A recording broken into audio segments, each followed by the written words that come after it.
El sendero de amor, Nicholas Spark, prólogo. ¿Dónde empieza verdaderamente una historia? ¿En la vida? Cuando miramos atrás, casi nunca podemos determinar los principios, el momento exacto en el que empezó todo. Y sin embargo, hay momentos en los que el destino se cruza con nuestra vida diaria y desencadena una secuencia de acontecimientos cuyas consecuencias nunca hubiéramos podido imaginar. Son casi las 2 de la madrugada y me he desvelado.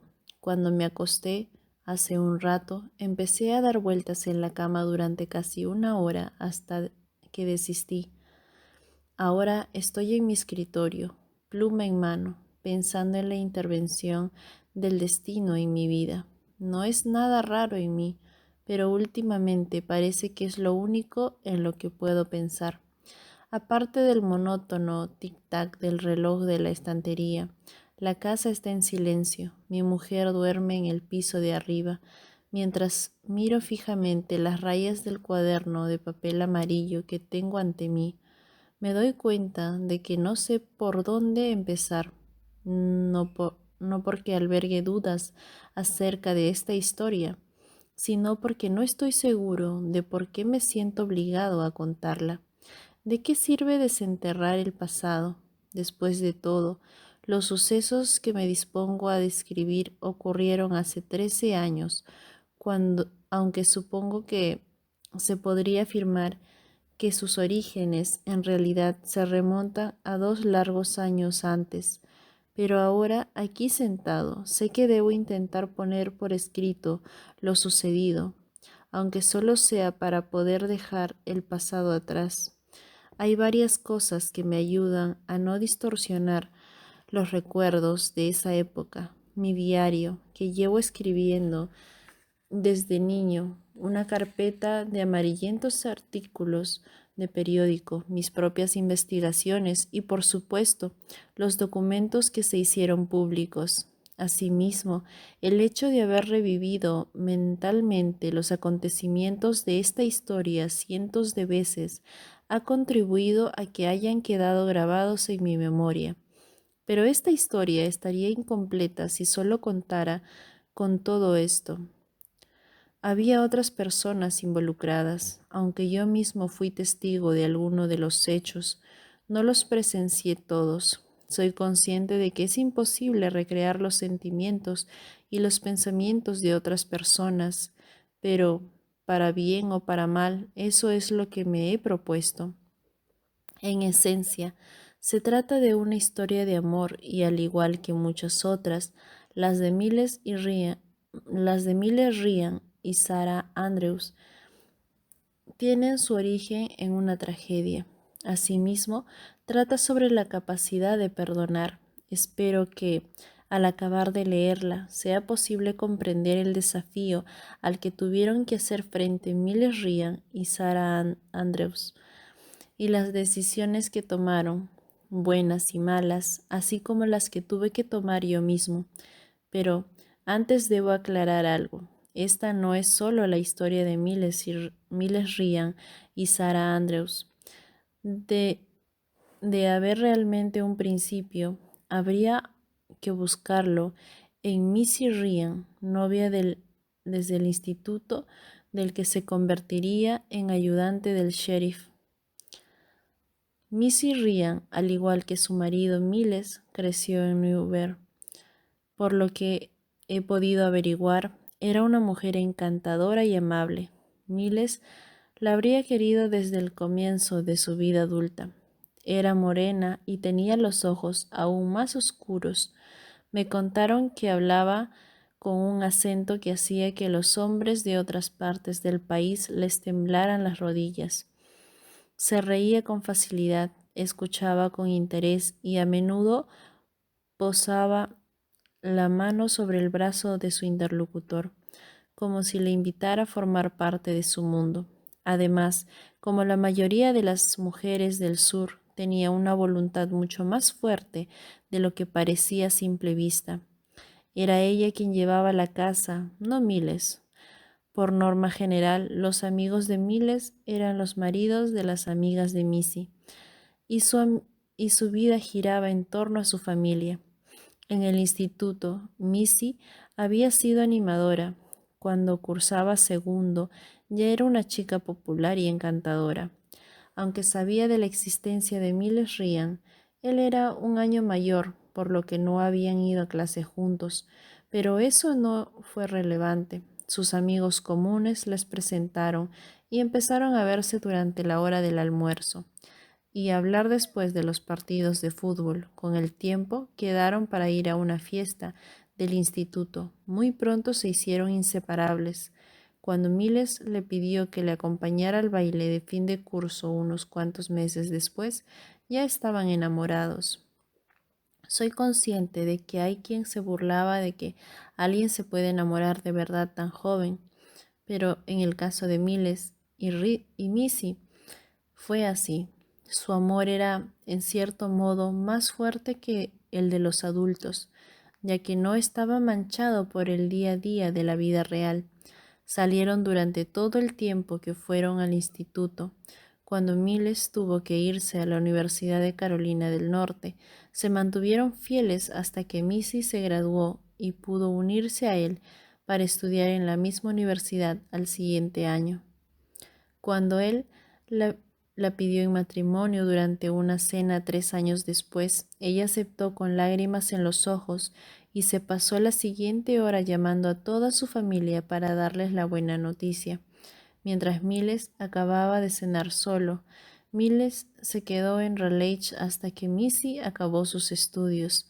En su boda, la iglesia de Newberg estuvo abarrotada. Missy empezó a trabajar como responsable de créditos en el banco de Wachovia. Miles comenzó la formación para convertirse en ayudante de sheriff cuando empezó a trabajar para el condado de Craven, patrullando las calles que siempre habían sido su hogar. Ella estaba embarazada de 2 meses. Como muchas parejas jóvenes, se compraron una casa. Cuando nació su hijo Jonah, en enero de 1981, al ver al recién nacido, Missy supo que la maternidad era lo mejor que le había pasado en la vida. Pese a que Jonah no durmió una sola noche entera hasta que tuvo 6 meses, y a que en ocasiones ella sentía deseos de gritar igual que el bebé, Missy lo amaba más de lo que nunca hubiera podido imaginar. Era una madre maravillosa. Dejó el trabajo para poder atender a Jonah a tiempo completo. Le leía cuentos, jugaba con él y le llevaba a un grupo de juego infantil. Podía pasarse horas mirándolo, nada más.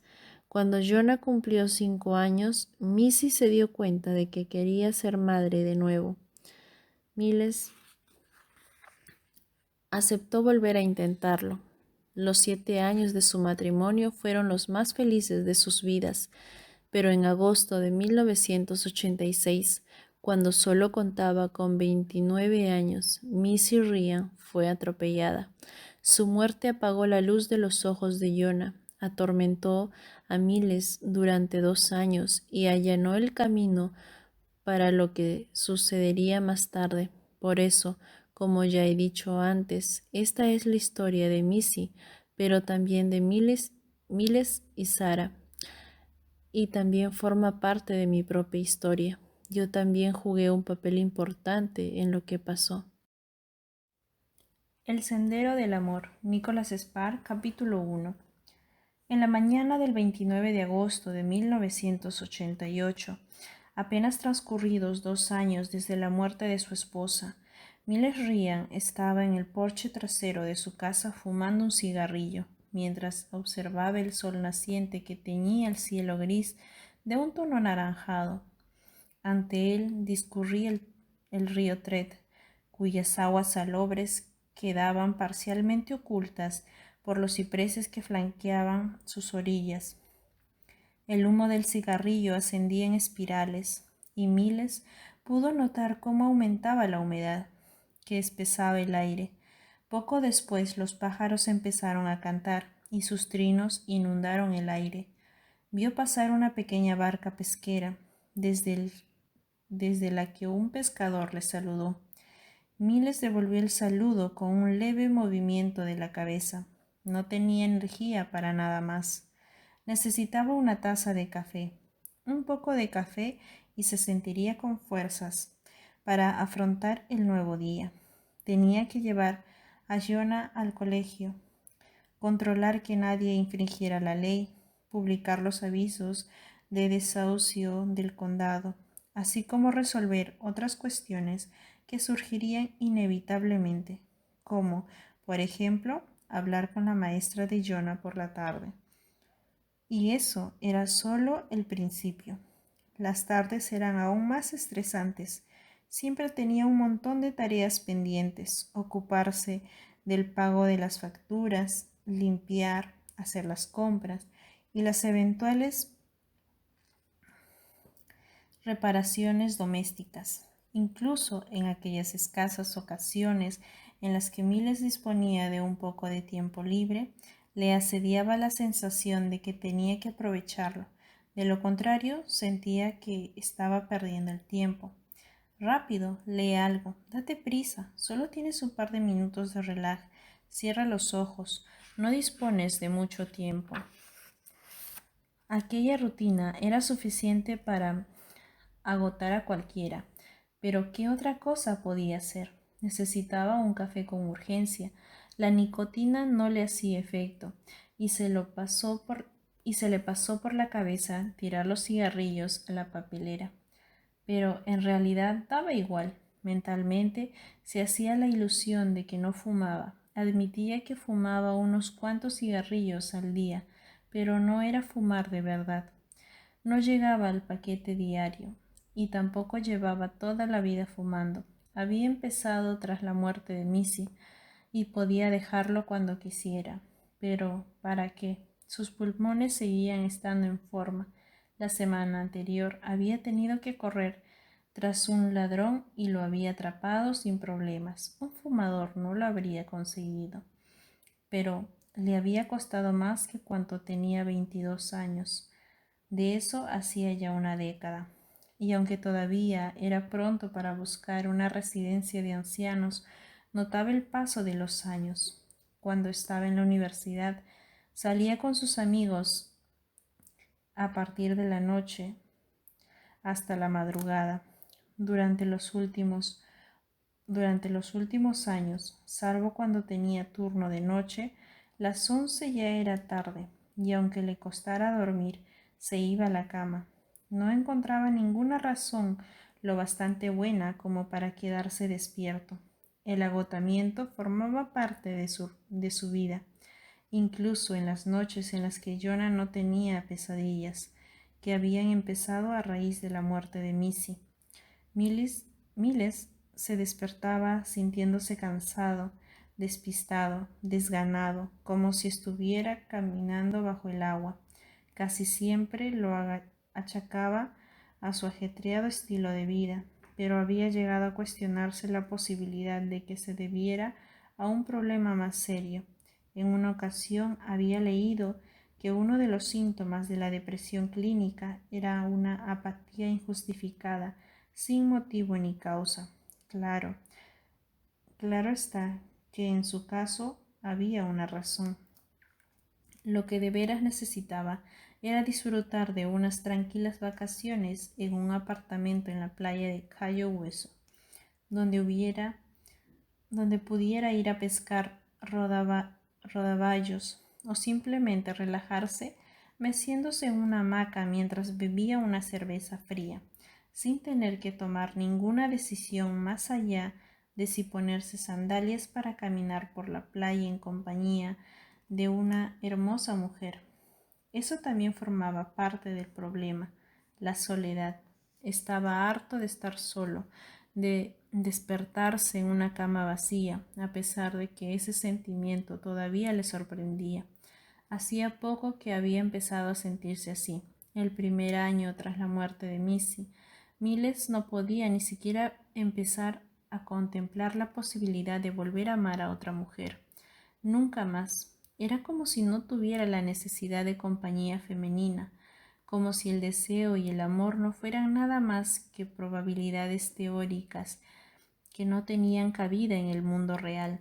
Incluso tras haber superado la conmoción y la pena que le hicieron llorar todas las noches, seguía sintiendo que algo fallaba en su vida. Era como si se hubiera desviado del rumbo y esperase que se corrigiera por sí mismo, y por tanto no había razón para preocuparse demasiado. Después de lo ocurrido, casi todo seguía igual tras el funeral. Seguían llegando facturas, había que cuidar de Jonah y cortar el césped, y tenía que trabajar. En una ocasión, después de unas cuantas cervezas, Charlie, su jefe y su mejor amigo, le preguntó cómo se sentía uno al perder a su esposa, y Miles respondió que parecía como si Missy no se hubiera ido del todo. Era más bien como si se hubiera tomado un fin de semana libre con una amiga y le hubiera dejado a cargo de Jonah. A medida que pasó el tiempo, desapareció la insensibilidad a la que se había acostumbrado. Se quedó sustituida por la realidad. Por mucho que intentara pasar la página, Miles seguía sorprendiéndose pensando en Missy. Era como si todo le recordara a ella, especialmente Jonah, que cada vez se parecía más a su madre. A veces, cuando se quedaba mirando a Jonah desde la puerta del dormitorio, tras arroparlo, podía ver los rasgos en miniatura de su mujer en el rostro de su hijo, y enseguida se iba para que Jonah no pudiera ver las lágrimas. La imagen permanecía durante horas en su cabeza. Le encantaba mirar a Missy mientras dormía, sus largos cabellos castaños esparcidos sobre la almohada, siempre con un brazo por encima de la cabeza, la boca apenas entreabierta, el sutil movimiento del pecho al respirar, y su olor era algo que Millis nunca olvidaría. En la primera mañana de Navidad tras su muerte, en la iglesia, había percibido una nota del perfume de Missy solía usar, y se había aferrado al dolor como un náufrago en un salvavidas, hasta bien pasada la misa. También se aferraba a otras cosas. De recién casados solían ir a comer a Fritz Clark's, un pequeño restaurante situado en la misma calle del banco en la que ella trabajaba. Quedaba un poco apartado. Era un lugar tranquilo y acogedor que les hacía sentir que nunca cambiaría nada entre ellos. Tras el nacimiento de Jonah no habían salido demasiado, pero Miles empezó a ir de nuevo después de que Missy muriera, como si albergara la esperanza de recuperar algún retazo de aquellos sentimientos en los paneles de las paredes. En casa también continuaba haciendo las cosas como ella solía. Seguía yendo a la tienda de comestibles los jueves por la tarde, tal como su mujer siempre hacía, y cultivaba tomates en los laterales del jardín, porque a Missy le gustaba hacerlo. Missy creía que Lison era el mejor producto de limpieza para la cocina, por lo que Miles no veía ninguna razón para cambiar. Missy siempre estaba presente en todo lo que hacía. Sin embargo, en algún momento de la primavera anterior, aquellos sentimientos empezaron a cambiar, sin previo aviso, aunque Miles lo notó enseguida. Mientras conducía hacia el centro, se sorprendió a sí mismo observando a una pareja de jóvenes que caminaban cogidos de la mano, y por un instante Miles se imaginó que él era el hombre y que la mujer era su pareja. Y si no podía ser esa mujer, entonces alguien que no solo pudiera quererle a él, sino también a Jonah, alguien que le hiciera reír, con quien pudiera compartir una botella de vino mientras cenaban tranquilamente, alguien a quien poder abrazar, tocar y a quien poder susurrar cosas al oído una vez que se hubieran apagado las luces. Alguien como Missy, pensó, y la imagen de su mujer invocó de inmediato tales sentimientos de culpa y de traición que bastaron para apartar de su mente a la joven pareja para siempre. O por lo menos eso es lo que él creía. Aquella misma noche, ya en la cama, Se vio pensando nuevamente en ellos, y a pesar de que los sentimientos de culpa y traición seguían presentes, ya no tenían la misma intensidad. Y en ese momento Miles supo que había dado el primer paso, aunque fuera pequeño, para poder aceptar finalmente su pérdida. Empezó a justificar su nueva realidad diciéndose a sí mismo que ahora era viudo y que era normal tener esos sentimientos, consciente de que nadie podría contradecirle. Nadie podía esperar de él como si que siguiera solo el resto de su vida. En los últimos meses, algunos amigos se habían ofrecido para prepararle un par de citas con otras mujeres. Además, sabía que a Missy le habría gustado que se volviera a casar. Se lo había dicho varias veces mientras jugaban a y si como hacían otras parejas, y aunque ninguno de los dos habría podido imaginar que pudiera pasar algo terrible, ambos estaban de acuerdo en que no estaría bien para Jonah criarse únicamente con el padre o la madre. Tampoco sería justo para ninguno de ellos dos, fuera el que fuera. Sin embargo, le parecía demasiado pronto. A medida que avanzaba el verano, la idea de encontrar a otra persona volvió a aflorar una y otra vez con más intensidad. Missy seguía presente, siempre lo estaría, y con todo, Miles empezó a considerar más seriamente la posibilidad de encontrar a alguien con quien compartir su vida. Por la noche, mientras consolaba a Jonah en la mecedora, ya que eso era lo único que parecía ayudarle a sobrellevar las pesadillas. Aquella idea parecía cobrar fuerza y siempre seguía el mismo patrón. De creer que podía encontrar a alguien, pasaba a pensar que tal vez llegaría a conseguirlo. Al final, acababa convencido de que debería hacerlo. Llegado en ese punto, no obstante, su mente volvía a la hipótesis pesimista de que seguramente no lo haría, por mucho que deseara lo contrario. La razón estaba en su dormitorio, en una estantería, en un abultado sobre de papel a manila, se encontraba la carpeta con la información relativa a la muerte de Missy, que había reunido él mismo con los meses anteriores al funeral. La guardaba para no olvidar lo sucedido, para que le recordase todo lo que todavía quedaba por hacer. La guardaba para recordarse su fracaso. Poco después, tras apagar el cigarrillo en la barandilla y entrar en casa, Miles se tomó el café. Al pasar por el dormitorio de Jonah, abrió la puerta para comprobar que seguía durmiendo. Estupendo. Todavía disponía de un poco de tiempo. Fue al cuarto de baño, abrió el grifo de la ducha, la tubería gimió y siseó un instante antes de que saliera el agua. Tras ducharse y afeitarse, se lavó los dientes. Al peinarse volvió a percatarse de que parecía tener menos pelos que antes. Se puso rápidamente el uniforme de ayudante de sheriff y a continuación sacó la funda de la pistola de la caja de seguridad, situada encima de la puerta del dormitorio. Oyó un ruido procedente del cuarto de Jonah. Miles fue a la habitación y el niño alzó la vista con los ojos hinchados. Estaba sentado en la cama, con el pelo revuelto. No llevaba despierto más de un par de minutos. Miles sonrió. Buenos días, campeón. Jonah lo miró desde la cama, casi como en cámara lenta. Hola, papá. ¿Listo para desayunar?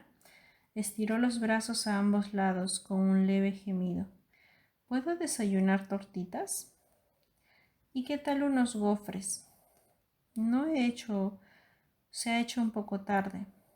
Jonah se inclinó para recoger los pantalones que Miles había dejado preparados el día antes. Todas las mañanas dices lo mismo. Miles se encogió de hombros. Todas las mañanas se te hace tarde. Pues despiértame antes. Tengo una idea mejor.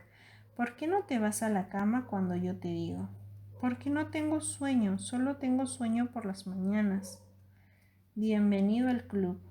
¿Qué?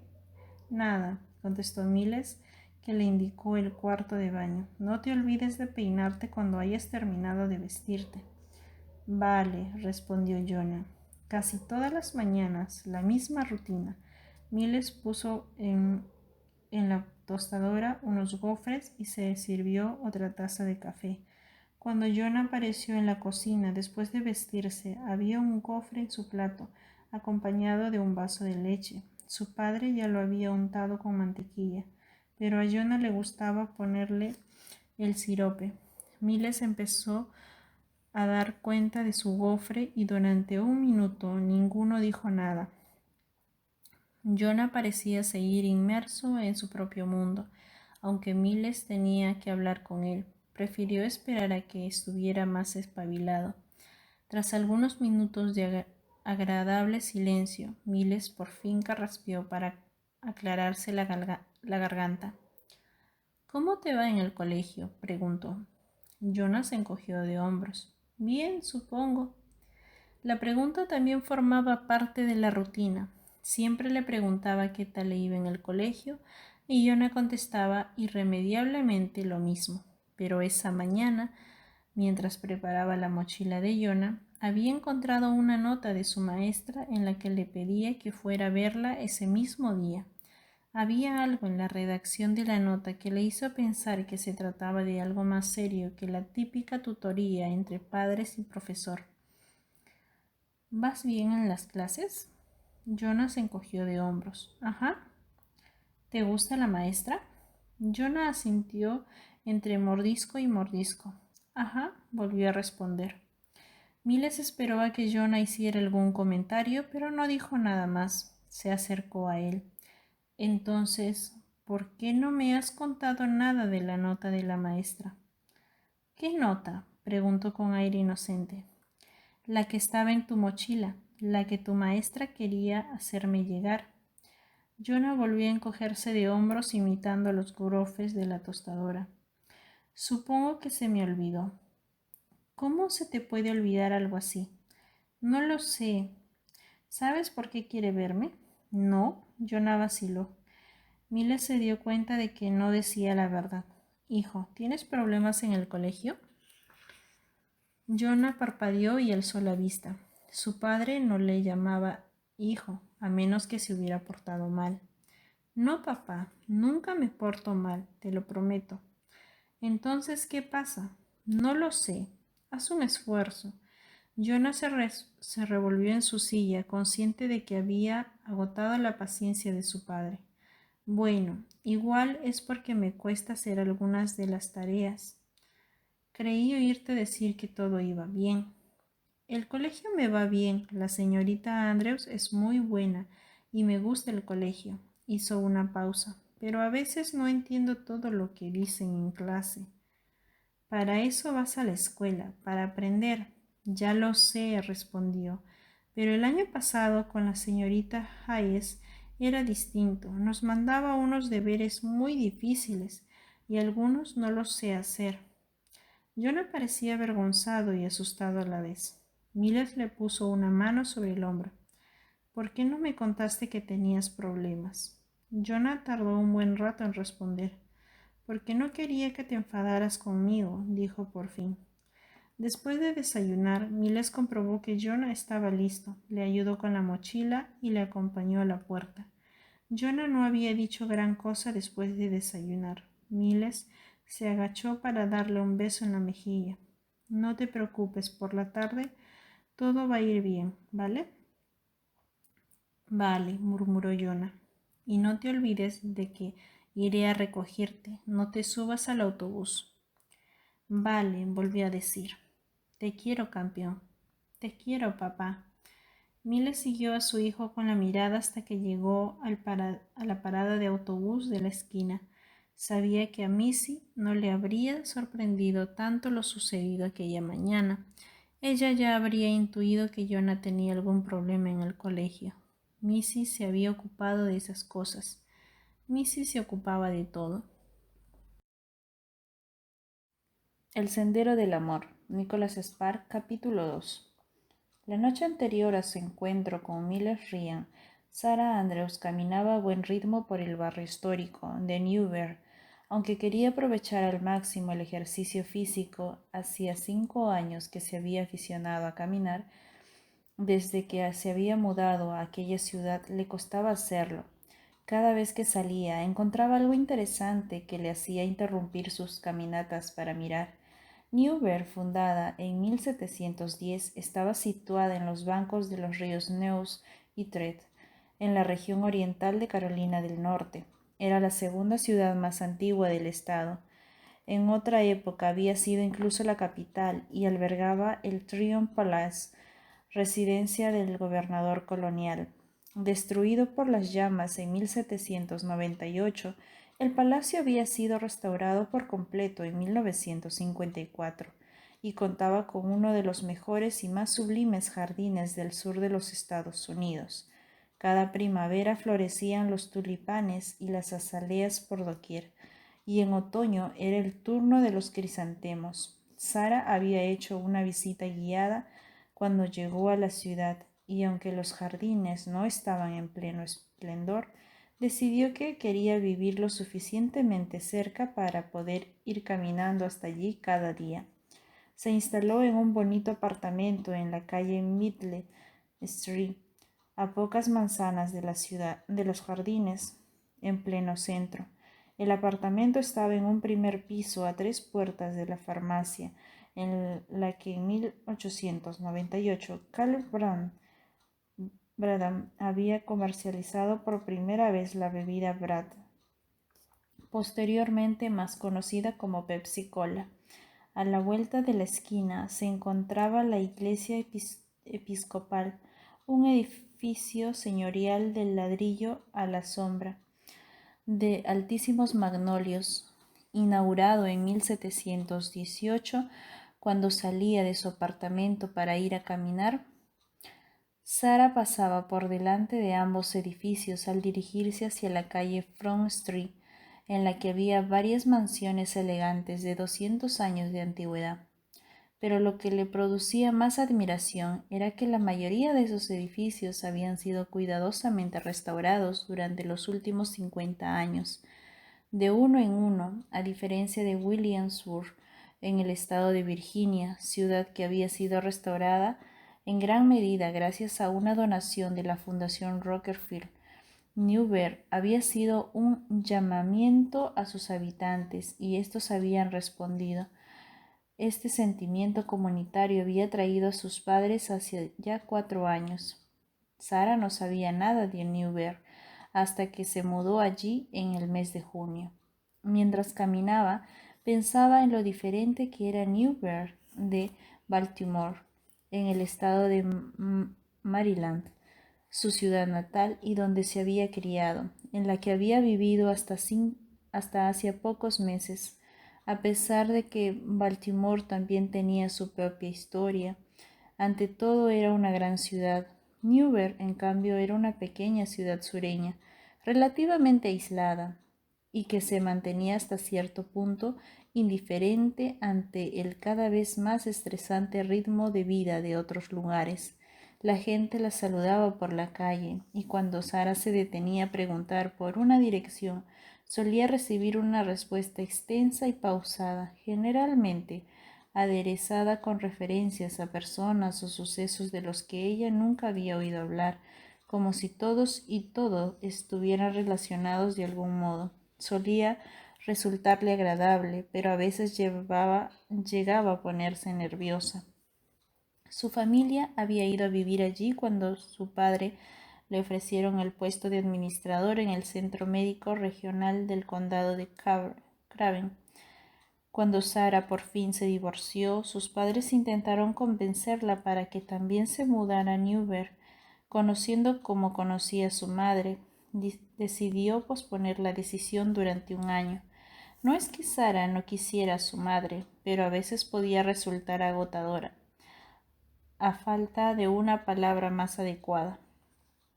Aún así les había hecho caso, sobre todo por su tranquilidad de espíritu, y de momento, por suerte, no se arrepentía. Era exactamente lo que le hacía falta.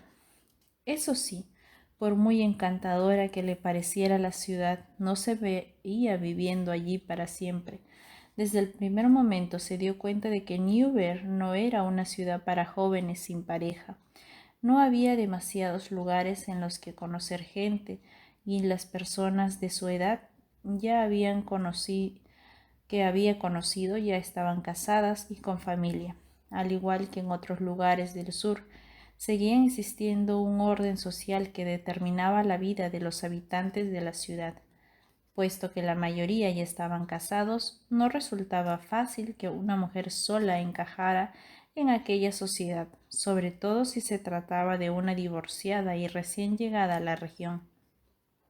Y, sin embargo, era un lugar ideal para tener hijos, y a veces, durante sus caminatas, a Sara le gustaba imaginar que las cosas hubieran sido distintas. Cuando era una niña, siempre había dado por supuesto que su vida sería tal como ella deseaba. Se casaría, tendría hijos, una casa en un vecindario en el que las familias se reunirían los viernes por la tarde tras haber trabajado toda la semana. Así había sido su vida de niña y así hubiera querido que fuera en su edad adulta, pero no había sido así, y había llegado a entender que en la vida las cosas casi nunca salían como uno quería. Sin embargo, durante un tiempo había llegado a creer que todo era posible, especialmente después de conocer a, a Michelle. Estaba a punto de terminar su carrera de magisterio. Michelle acababa de finalizar un máster en administración de empresas en Georgetown. Su familia, una de las más importantes de Baltimore, había hecho fortuna en la banca y era inmensamente rica, una especie de clan, la clase de familia que ocupa cargos en las juntas de distintas corporaciones y que obliga al club de campo a establecer normas para excluir a aquellos a quienes creen inferiores. Pero al parecer Michelle rechazaba la escala de valores de su familia y se le consideraba un buen partido. Al entrar en cualquier lugar, todas las cabezas se giraban y a pesar de que era consciente del motivo, fingía no dar importancia a lo que la gente pensaba de él, lo cual le hacía aún más encantador. Fingir, por supuesto, era la palabra clave. Sara, al igual que todos sus amigos, le reconoció un día en una fiesta y le había sorprendido que se acercara a saludarla durante la velada. Enseguida hicieron buenas migas. La breve conversación se prolongó al día siguiente ante un café y muy pronto quedaron para cenar. Enseguida empezaron a salir y Sara se enamoró. Después de un año, Michelle le pidió que se casara con él. Su madre parecía entusiasmada con la noticia. Su padre fue más comedido y simplemente le dijo que esperaba que fuera feliz. Tal vez sospechara algo, o tal vez hubiera vivido lo suficiente como para saber que los cuentos de hadas casi nunca se hacen realidad. Fuera como fuese, en ese momento su padre no hizo más comentarios, y en honor a la verdad, Sara tampoco se tomó la molestia de cuestionarse sus reservas, excepto cuando Michelle le pidió que firmara un acuerdo prematrimonial. Michelle explicó que su familia había insistido en que era necesario, en un intento de culparlos en exclusiva, pero una parte de Sara sospechaba que aunque sus padres no hubieran intervenido, él también se lo habría pedido. Aún así firmó los papeles. Aquella noche los padres de Michelle ofrecieron una espléndida fiesta de compromiso para anunciar formalmente la boda. 7 meses después, Sara y Michelle ya estaban casados. Se fueron de luna de miel a Grecia y Turquía. A la vuelta se mudaron a una casa a menos de 2 manzanas de la residencia de los padres de Michelle. Aunque no tenía necesidad de trabajar, Sara empezó a dar clases a niños de segundo curso en una escuela primaria de un barrio marginal. Sorprendentemente, Michelle la había apoyado por completo en su decisión, pero eso era típico de su relación por aquel entonces. Durante los primeros 2 años de matrimonio todo parecía perfecto. Los fines de semana pasaban horas en la cama, hablando y haciendo el amor, y Michelle le confió su sueño de entrar en la vida política algún día. Tenía un amplio círculo de amistades, en su mayoría personas que conocía de toda la vida, y siempre se celebraba alguna fiesta o planeaba excursiones de fin de semana. Pasaban el resto de su tiempo libre en Washington, visitando museos, yendo al teatro y paseando por los monumentos de Capitol Mall. En una ocasión en la que contemplaban el monumento a Nicole, Michelle le confesó que se sentía preparado para tener su propia familia. Ella le abrazó al oír aquellas palabras, ya que nada le hubiera hecho más feliz. ¿Quién podría explicar lo que ocurrió a continuación? Varios meses después de aquel maravilloso día en el monumento de Lincoln, Sarah seguía sin quedarse embarazada. El médico le dijo que no se preocupara, que a veces costaba un poco después de haber tomado la píldora, y le propuso que volviera a su consulta más adelante si no lo conseguían. Así fue, por lo que hicieron algunas pruebas. Algunos días más tarde, ambos acudieron a la consulta para conocer los resultados. En cuanto se sentaron ante él, a Sara le bastó una mirada para saber que algo iba mal. Fue entonces cuando supo que sus ovarios no podían producir óvulos. Una semana después, Sara y Michelle tuvieron su primera discusión importante. Michelle no volvía del trabajo y Sara deambuló durante horas en la casa esperándole, preguntándose por qué no llamaba e imaginando que le había pasado algo terrible. Cuando por fin llamó, Sara estaba muy alterada y Michelle borracho. No te pertenezco, dijo él como única explicación, y a partir de allí se desató la discusión. Se dijeron cosas horribles de las que Sara se arrepintió esa misma noche. Michelle aparentemente también lo sentía, pero después de aquella discusión, él parecía estar más distante, más reservado. Cuando Sara le presionaba, Michelle negaba que sus sentimientos hacia ella hubieran cambiado. Todo va a salir bien, lo superaremos, decía. Y sin embargo, la relación fue a peor. Cada mes que pasaban las discusiones se hicieron más frecuentes. Las distancias entre ellos fue en aumento. Una noche en la que Sara volvió a proponerle que adoptaran un niño, Michelle se limitó a desechar la propuesta con un gesto. Mis padres nunca lo aceptarían. Se dio cuenta de que aquella noche su relación había dado un giro irreversible. No fueron sus palabras, ni el hecho de que pareciera estar tomando partido por sus padres. Fue aquella mirada que le daba a entender que para Michelle el problema era de ella, no de ambos. No había pasado ni una semana cuando Sara encontró a Michelle sentado en el comedor, con un vaso de bourbon a su lado. Por la mirada turbia en sus ojos supo que era el primero. Le dijo que quería el divorcio y que estaba seguro de que llegaría a comprenderlo. Sara se sintió incapaz de responder. Tampoco quería hacerlo. Su matrimonio se había acabado antes de su tercer año de vida. Sara tenía 27 años. De los siguientes 12 meses tenía un recuerdo muy vago. Todos querían saber qué había pasado, pero no se los contó a nadie, aparte de a su familia. Simplemente no había funcionado. Era la única respuesta que podía ofrecer a cualquiera que le preguntaba. Puesto que no sabía hacer otra cosa, siguió trabajando como maestra, además de acudir 2 horas a la semana a una terapeuta maravillosa, Silvia, quien le recomendó que participara en un grupo de apoyo. Sara asistió a un par de reuniones, casi siempre se limitaba a escuchar, y llegó a creer que estaba mejor, pero a veces, cuando regresaba sola a su pequeño apartamento, se sentía abrumada por la realidad de la situación y volvía a llorar durante horas sin parar. Durante una de las fases más tristes había llegado a pensar en suicidarse, aunque nadie, ni su terapeuta, ni su familia, llegó nunca a saberlo. Fue entonces cuando se dio cuenta de que tenía que irse de Baltimore. Necesitaba un cambio para poder empezar de cero. Necesitaba un lugar en el que los recuerdos no la atormentaran, un lugar en el que nunca antes hubiera estado. Ahora, mientras camina por las calles de Newberg, Sara se esforzaba por salir adelante. En ocasiones todavía seguía luchando consigo misma, pero ya no lo pasaba tan mal como antes. Sus padres la apoyaban a su manera. Su padre nunca hacía ningún comentario y su madre recortaba artículos de revistas sobre los últimos avances médicos.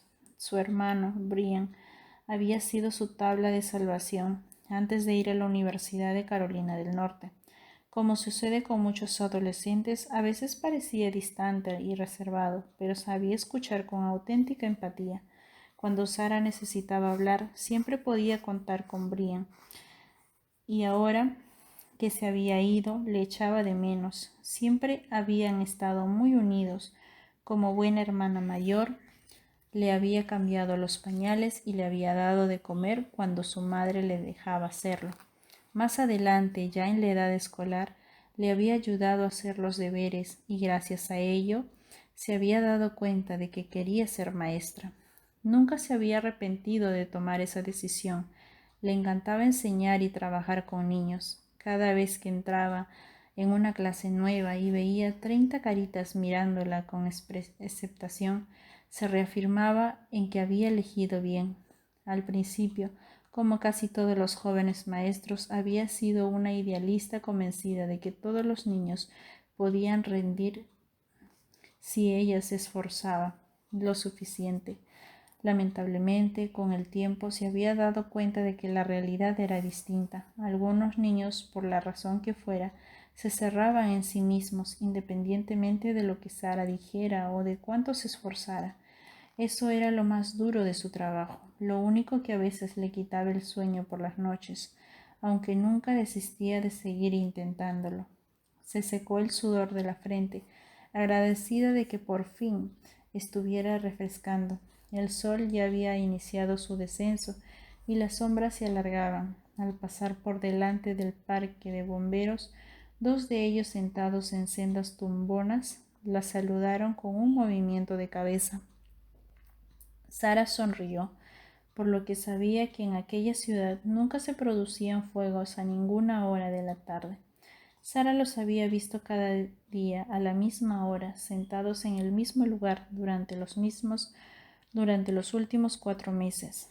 Newberg, su vida, ahora se daba cuenta que había simplificado de forma extraña desde que se había mudado allí. A pesar de que bajar el ritmo tenía sus ventajas, en verano se había pasado horas y horas rebuscando en las tiendas de antigüedades del centro o simplemente observando los veleros amarrados detrás del Sheraton.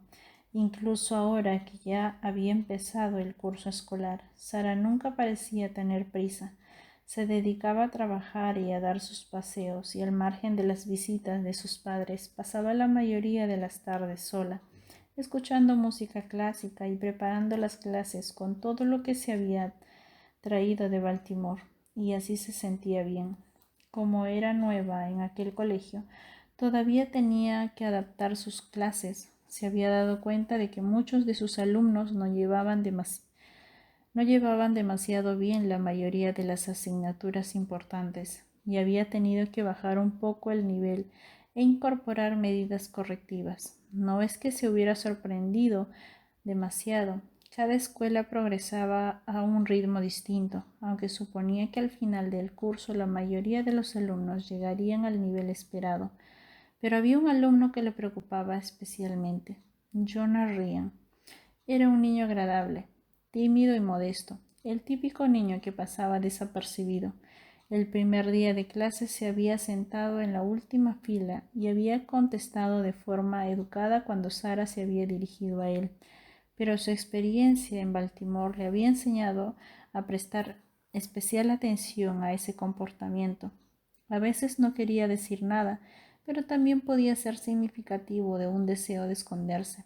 Cuando asignó por primera vez una tarea, anotó mentalmente que examinaría el trabajo de Jonah a conciencia, pero no había sido necesario. La tarea consistía en escribir una breve redacción sobre algo que hubieran hecho en verano. Así Sara podría hacer una rápida valoración sobre el nivel de escritura. Casi todas las redacciones contenían el surtido habitual de faltas de ortografía, pensamientos incompletos y garabatos, pero la de Jonah destacaba entre todas, simplemente porque no había hecho lo que se le pedía. Había escrito su nombre en la esquina superior, pero en lugar de escribir un texto, se había dibujado a sí mismo en una barca pescando. Cuando Sara le preguntó por qué no había hecho lo que le había pedido, Jonah le explicó que la señorita Yajes siempre le dejaba dibujar porque no escribo tan bien. En su mente sonó una alarma de inmediato. Sonrió y se inclinó hacia él. ¿Puedes enseñarme cómo escribes?, le pidió. Tras pensárselo un momento, Jonah sintió a regañadientes. Mientras los demás alumnos seguían haciendo otra tarea, Sara se sentó con Joa mientras éste se esforzaba en escribir. Sara enseguida se dio cuenta de que no tenía sentido. Jonah no sabía escribir. Ese mismo día también se percató de que apenas sabía leer. La aritmética tampoco se le daba mejor. Si le hubieran pedido que adivinara en qué curso estaba, solo por los resultados, sin conocerle, habría creído que Jonah todavía estaba en el parvulario. En un primer momento pensó que tenía una deficiencia de aprendizaje, tal vez dislexia, pero transcurrida una semana de clase, cambió de opinión. No mezclaba letras ni palabras y comprendía todo lo que le decía. Cuando Sara le enseñaba algo, Jonah solía hacerlo bien, por lo que pasó a creer que su problema era que nunca había tenido que esforzarse porque los maestros no se lo habían exigido. Al preguntar por él a otros maestros, se enteró de lo de su madre, y aunque le daba pena, sabía que no era beneficioso para nadie, y menos para Jonah, dejarle al margen tal como habían hecho sus maestros anteriores. A ello cabía añadir que no podía prestar a Jonah toda la atención que necesitaba, puesto que habían otros alumnos en la clase. Al final decidió entrevistarse con el padre de Jonah para informarle, con la esperanza de poder encontrar juntos una solución. Había oído hablar de Miles Ryan, no sabía mucho de él, pero sí que la mayoría de la gente le respetaba y le apreciaba, y sobre todo que parecía preocuparse por su hijo, y eso era una buena señal, aunque no llevaba demasiado tiempo en la enseñanza. Había conocido padres a quienes aparentemente no les importaban demasiado sus hijos, a los que veían más como una carga que como una bendición. También había otra clase de padres que parecían creer que sus críos eran perfectos. Ambas eran posturas extremas de dificultad que dificultaban la comunicación. Pero la gente decía que Miles Ryan no era así. Al llegar a la esquina, Sara aflojó la marcha y esperó a que pasaran un par de coches. Cruzó la calle, saludó al hombre tras el mostrador de la farmacia y recogió su correo antes de subir las escaleras de su apartamento. Abrió la puerta, echó un vistazo al correo y la dejó en la mesa de la entrada. En la cocina se sirvió un vaso de agua helada que llevó al dormitorio. Se desvistió y arrojó la ropa al cesto de la colada para darse una ducha fría. Entonces vio la luz parpadeante del contestador, pulsó el botón y oyó la voz de su madre, que le decía que si no tenía planes podía pasar a verlos más tarde. Como de costumbre, el tono de su voz dejaba entrever cierta ansiedad. En la mesita de noche al lado del contestador había una foto de la familia de Sara, Maureen y Larry en medio, con Sara y Brian a ambos lados. El contestador hizo un clic y dio paso a otro mensaje, también de su madre. Vaya, creía que ya estabas en casa. Comenzaba. Espero que estés bien. Deberías ir a verlos. Estaba de humor. ¿Debería ir a verlos? ¿Estaba de humor? ¿Por qué no? Decidió finalmente. No tengo nada mejor que hacer. Miles y Ryan conducían por la estrecha y Miles Ryan conducía por la estrecha y sinuosa carretera de Madame Moore, que bordeaba en su trazo el río Trent en el arroyo Brice, donde el centro de Newberg apoyó una pequeña aldea a unos 20 kilómetros hacia el sur, con un nombre inspirado en la mujer que había regendado uno de los burdeles más famosos de Carolina del Norte. La carretera pasaba por la casa de campo y la tumba de Richard Dobbs Speight, un héroe sureño que firmó la Declaración de Independencia. Durante la Guerra Civil, los soldados de la Unión exhumaron sus restos mortales y clavaron el cráneo en una verja de hierro como aviso a los ciudadanos para que no se resistieran a la ocupación. Cuando era niño, aquella historia había hecho que Miles evitara acercarse a aquel lugar.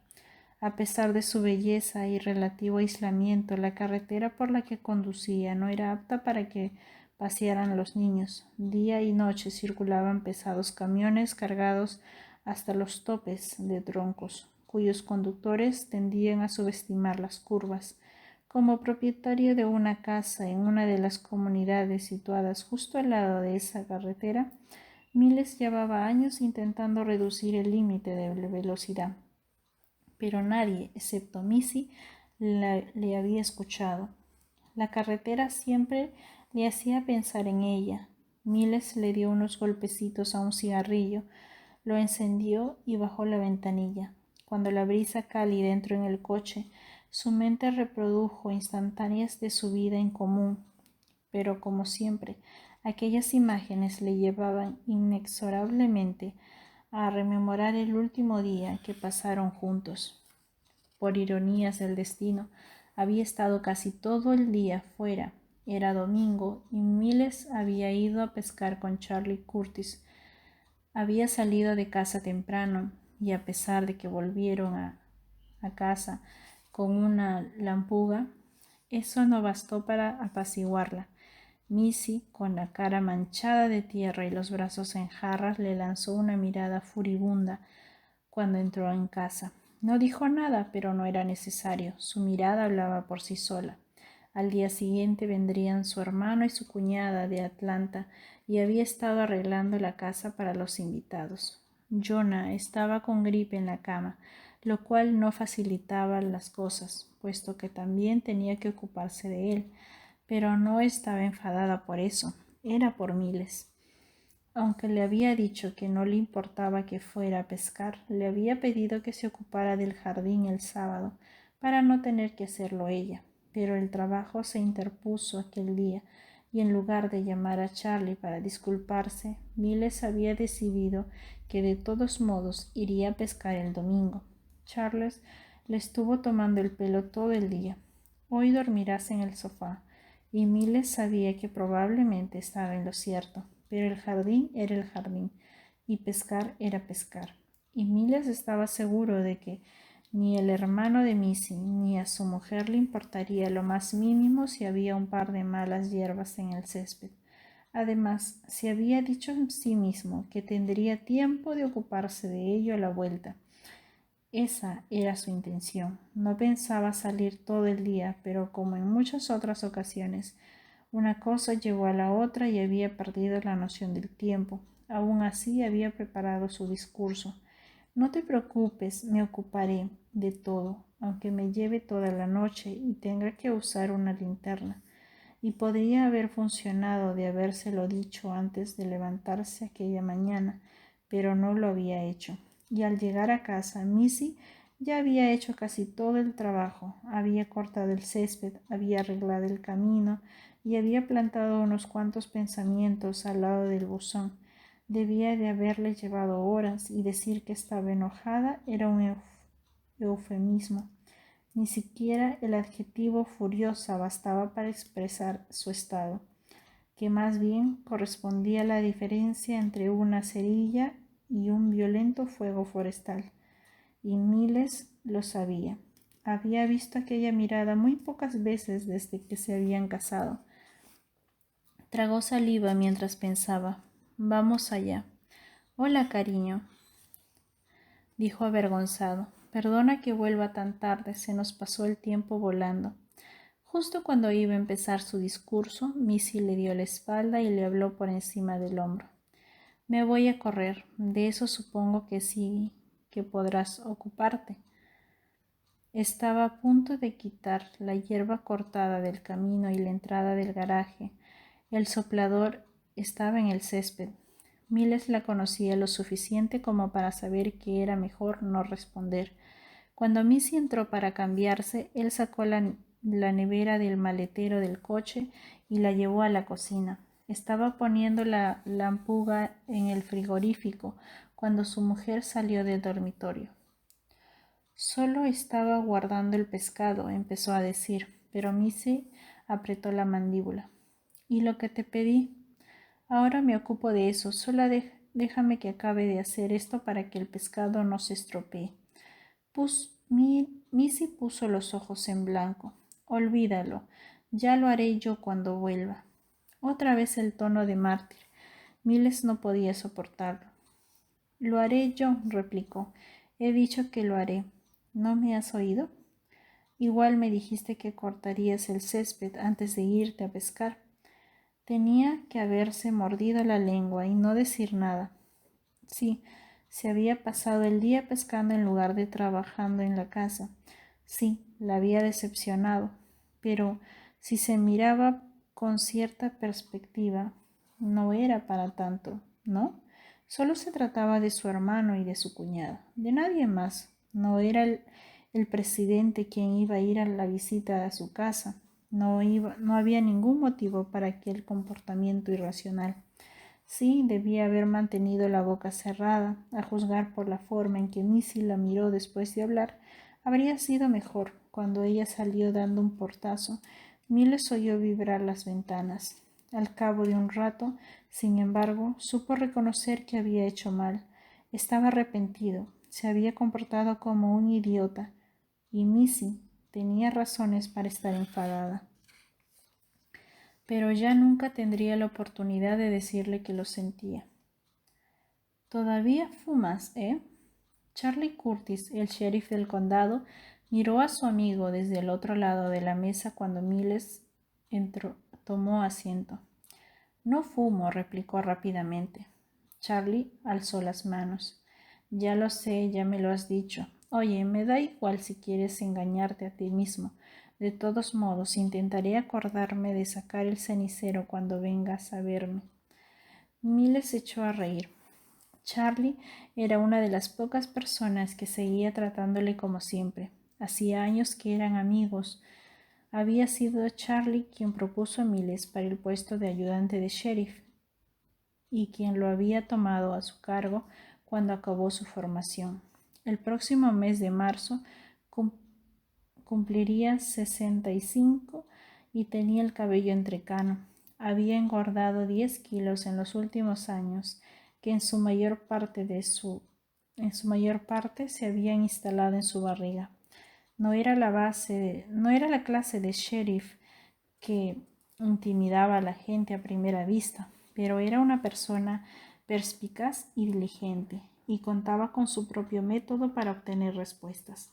En las últimas 3 elecciones nadie se había presentado para ocupar su puesto. No vendré más a visitarte, dijo Miles, a menos que dejes de hacer esas ridículas acusaciones.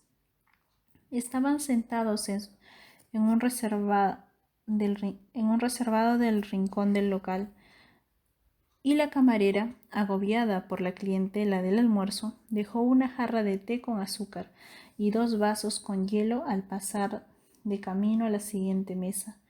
Miles sirvió el té y acercó un vaso a Charlie. «Brenda se entristecerá», dijo Charlie. «Ya sabes que empieza a ponerse nerviosa si no le llevas a Iona de vez en cuando». Dio un sorbo al té. «Bueno, ¿ya tienes ganas de conocer a Sara?» Miles alzó la vista. «¿A quién?» «A la maestra de Iona». ¿Te lo ha dicho? ¿Te lo ha dicho tu mujer?» Charlie sonrió con suficiencia Brenda trabajaba en la oficina del director del colegio y aparentemente estaba enterada de todo lo que pasaba. Por supuesto. ¿Cómo se llama? Brenda, dijo Charlie completamente serio. Miles lo miró fijamente y Charlie fingió una mueca de repentina compresión. Ah, te refieres a la maestra, Sara Andrews. Miles se sirvió un té. ¿Es una buena maestra? Preguntó. ¿Es una buena maestra? Preguntó. Creo que sí. Brenda dice que es fantástica y que los chicos la adoran, aunque también hay que decir que para ella todo el mundo es estupendo. Hizo una breve pausa y se inclinó hacia adelante como para decir un secreto. Pero también me dijo que Sara es atractiva. Un bombón. ¿Sabes a qué me refiero? ¿A qué viene eso? También dijo que estaba soltera. ¿Y? Y nada. Charlie abrió un azucarillo para añadirlo al té, ya endulzado. Se encogió de hombros. Solo te estoy informando de lo que dijo Brenda. Pues muy bien, contestó Miles. Te lo agradezco. No sé cómo podría habérmelas arreglado hoy sin esta última información. No te enfades, Miles. Ya sabes que siempre está intentando emparejarte. Pues dile que estoy bien así. Diablos, ya lo sé, pero Brenda se preocupa por ti. Además, ya sabes que fumas. Bueno, ¿vas a seguir ahí sentado descuartizándome o hay algún otro motivo por el que querías verme? En realidad sí, pero tenía que preparar el terreno para que no te pongas furioso. ¿A qué te refieres? En ese momento la camarera dejó sobre la mesa 2 platos de carne a la parrilla, con ensalada de col y tortas de maíz, lo de siempre. Charlie aprovechó ese momento para ordenar sus pensamientos. Añadió más vinagreta a la carne y pimienta a la ensalada de col. Llegó a la conclusión de que no encontraría una manera más fácil de decirlo, así que se lo soltó a las bravas. Harvey Willman ha decidido retirar los cargos contra Otis Timpson. Harley Willman era el fiscal del distrito en el condado de Craven. Se había entrevistado con Charlie aquella mañana y se había ofrecido para decírselo a Miles, pero Charlie había decidido que quizás fuera mejor si se ocupa él personalmente. Miles alzó la vista. ¿Cómo dices? No hay pruebas. Beck Watson ha sufrido un repentino episodio de amnesia y no recuerda lo sucedido. Pero yo estaba allí. Llegaste después, no viste lo que pasó, pero vi la sangre, vi la silla y la mesa rota en medio del bar. La muchedumbre agolpaba en círculo. Ya lo sé, pero ¿qué se supone que debería hacer Harvey? Beck jura y perjura que se cayó y que Otis nunca le tocó. Dice que estaba confuso aquella noche y que ahora con la mente despejada se recuerda de todo. Miles de repente ya no tenía apetito. Apartó el plato a un lado. Estoy seguro de que encontraría algún testigo si vuelvo al lugar de los hechos. Charlie negó con la cabeza. Sé que te sientes molesto, pero ¿de qué serviría? Ya sabes que los hermanos de Otis estaban allí esa noche y probablemente declararían que no pasó nada. ¿Quién sabe? Tal vez fueron ellos quienes lo hicieron. Sin el testimonio de Beck, Harvey no tiene elección. Además, ya conoces a Otis. Volverá a cometer un crimen en cuestión de tiempo. Eso es lo que me preocupa. Hacía mucho tiempo que Miles y Otis Timpson tenían algo pendiente. Todo había empezado 8 años antes, cuando Miles se convirtió en ayudante de sheriff y arrestó a Clyde Timpson, el padre de Otis, por agresión. Había arrojado a su mujer a través de la puerta de la tela mecánica de la caravana en la que vivían. Clyde había pasado algún tiempo en la cárcel, aunque no había cumplido la totalidad de la condena, y en los años siguientes 5 de sus 6 hijos también habían sido encarcelados por delitos que iban desde el tráfico de drogas agresiones y robos de coches. Otis suponía la mayor amenaza para Miles simplemente porque era el más listo.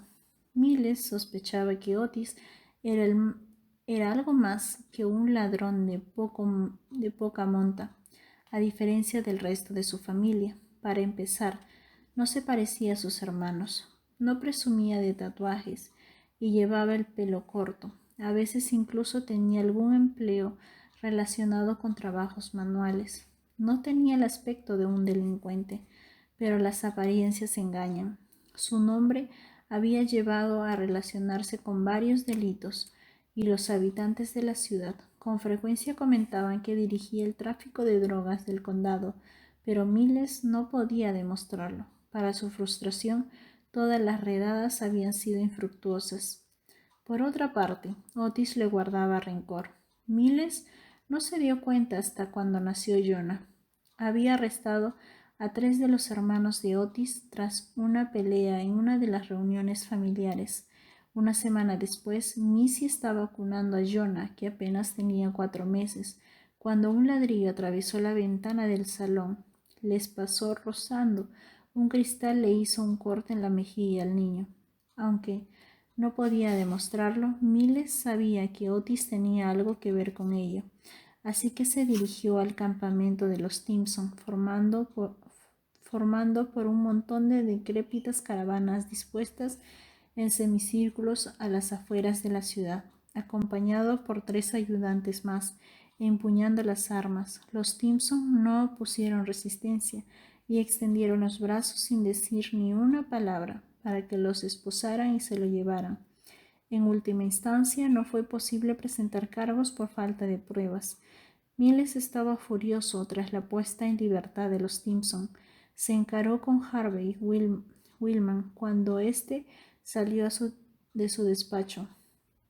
Casi llegaron a las manos antes de que se llevaran a la fuerza a Miles. Pasaron muchas otras cosas por los años siguientes, disparos que le pasaron rozando, un misterioso incendio en el garaje de Miles y otros incidentes que más parecían gamberradas de adolescentes, pero sin testigos. Miles seguía sin poder hacer nada. Desde la muerte de Missy las cosas se habían calmado hasta el último arresto. Charlie alzó la vista antes fija en su plato, con una expresión seria en el rostro. Oye, ambos sabemos que es culpable, pero ni se te ocurra tomarte esto como algo personal. No creo que quieras que las tensiones aumenten como ya pasó antes.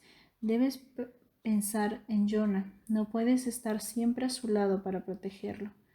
Miles miró por la ventana mientras Charlie seguía hablando. Mira, volverá a ser de las suyas, y si hay pruebas, yo seré el primero en ir por él. Y tú lo sabes, pero no te busques complicaciones. Otis solo te traerá problemas, así que mantente al margen. Miles seguía sin responder. Déjalo tranquilo. ¿Ha quedado claro? Charlie le hablaba ahora no solo como amigo, sino como jefe. ¿Por qué me estás diciendo esto? Ya te lo he explicado. Miles observó detenidamente a Charlie. ¿Hay algo más? ¿Me equivoco? Charlie sostuvo la mirada de Miles durante un largo instante. Mira, Otis dice que te pusiste violento cuando le arrestaste y ha presentado una denuncia. Miles dio un puñetazo a la mesa, que se oyó en todo el local. Los comensales de la mesa contigua dieron un respingo y se volvieron hacia ellos, pero Miles ni siquiera se dio cuenta. Eso es mentira. Charlie se alzó las manos para interrumpirlo. Demonios, ya lo sé, y así se lo dije a Harvey, o sea que no va a pasar nada, pero no sois precisamente los mejores amigos del mundo, y sabe cómo te pones cuando algo te irrita. Aunque no piensa cursar la denuncia, no descartará que Otis esté diciendo la verdad, y me pidió que te dijera que le dejes en paz. ¿Y qué se supone que debo hacer si veo a Otis cometiendo un delito? ¿Mirar para otro lado? Pues claro que no, no te hagas el estúpido. Entonces sería yo quien te cayera encima. Solo te pido que te mantengas alejado de él por un tiempo, hasta que todo este asunto se calme, a menos que no tengas elección. Te lo digo por tu propio bien, ¿de acuerdo? Pasaron unos instantes antes de que Millis respondiera con un suspiro. De acuerdo, pero aún así sabía que tenía un asunto pendiente con Otis.